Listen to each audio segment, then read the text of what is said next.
So you've gotten curious about crypto. Maybe you've seen the headlines about Bitcoin hitting new highs. Maybe a friend won't stop talking about Ethereum, or maybe you just don't want to be left out of the conversation anymore. But once you actually try to figure out how to buy your first crypto, it suddenly feels like a foreign language. Charts, fees, wallets, scams even. Overwhelming?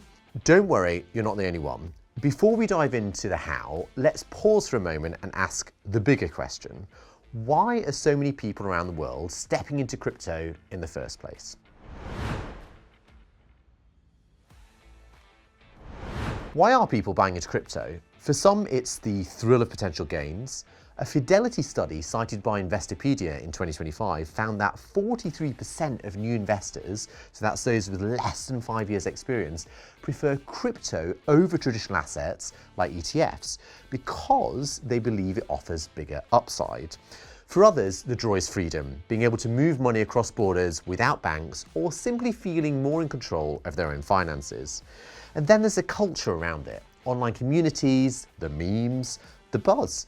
Nobody wants to be the person at the dinner table saying, wait, what's Bitcoin again?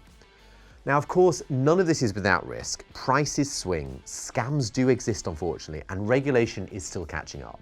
But whether it's the promise of the opportunity, the pull of independence, or just plain curiosity, that why is what drives so many people to take their first step into crypto. ATMs, P2P, and exchanges. Now, let's get practical. How do you actually buy crypto? There are more ways than most people realize. One way is through crypto ATMs. Yes, actual ATM machines. You put your cash or you swipe a card, you scan your wallet or QR code, and the crypto appears in your account. It feels physical and it's immediate, but the fees can bite hard. Think of it as paying airport prices for a bottle of water. Another way is peer-to-peer or P2P. You buy directly from another person, often through a platform that holds its funds in escrow. It is flexible, you can use local payment methods, but you also need to be careful. It's a bit like buying concert tickets from a stranger outside a venue. Sometimes it works great, sometimes not so much. And then the most common option, online exchanges and apps. So this is where most beginners start. You sign up, verify your identity, connect a payment method, and you buy instantly. It's fast, user-friendly, and it gives you plenty of choice. The trade-off? So you'll want to pay attention to fees and learn a bit about wallets to keep your crypto safe afterwards. So whether it's a machine down the street, a peer-to-peer on a platform, or an exchange app on your phone, you've got options. The right one depends on what matters most to you. But let's assume you want to use an exchange, which is what most beginners end up doing. How do you know the one you're looking at is actually legit? Here's how I test it. First, regulation. A serious exchange will be clear about who oversees them and what rules they follow. If all you see is vague promises, that's your first red flag. The second is security. Do they offer two-factor authentication? Do they explain how they keep funds safe, like storing most of it offline? If there's radio silence on security, move on. Third, transparency. Fees should be easy to find and easy to understand. If you have to dig through 3 menus and squint at fine print, that's not a good sign. And finally, reputation. Spend a few minutes searching for reviews or user feedback. If you see endless complaints about people not being able to withdraw or promises of guaranteed returns, that's usually a scam.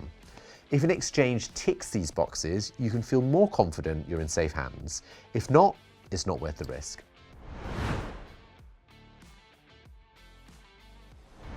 All right, so let's say you've chosen a legitimate exchange. What's next?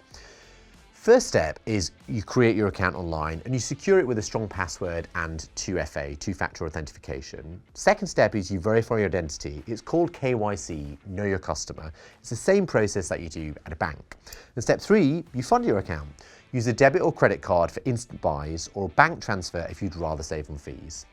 And the final step, make your purchase. Decide how much you want to start with, and remember, you don't need to buy a whole Bitcoin or Ethereum. You can begin with as little as $20 or $50, and on Paybis at $5. Think of it as ordering a slice of pizza instead of the whole pie.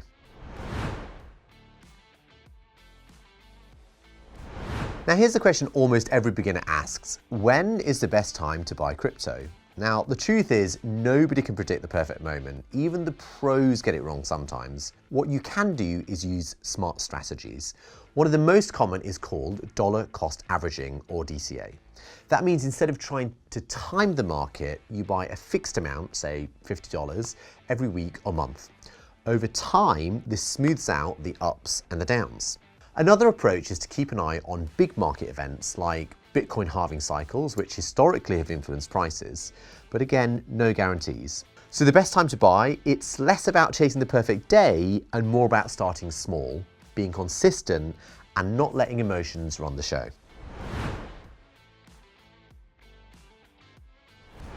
But buying is only half the journey. The other half is keeping it safe. Think of your exchange account as your everyday wallet. It's convenient, but it's not the place to hold all your savings. For real security, move your crypto to a personal wallet. A software wallet is like an app on your phone or computer. It's great for everyday use.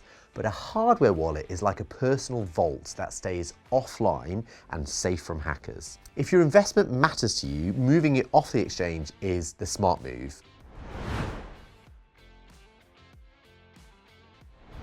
Before we wrap up, let's be real. Crypto is exciting, but it also has some risks. Prices can jump or drop very fast, and there's lots of scams. Nobody, and I mean nobody, can guarantee profits. If you see a promise to double your Bitcoin, that's a scam.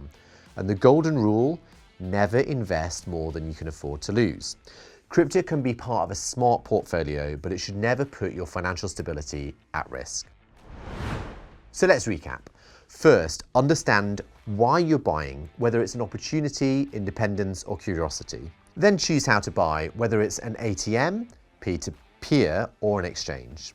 If it's an exchange, make sure it's legit, regulated, secure, transparent, and has a solid reputation. After that, create and verify your account, fund it, buy your first crypto, and move it to a safe wallet. So that's the journey from curious beginner to actual crypto owner. If this guide has helped, hit like and subscribe, because it really does help others find content like this.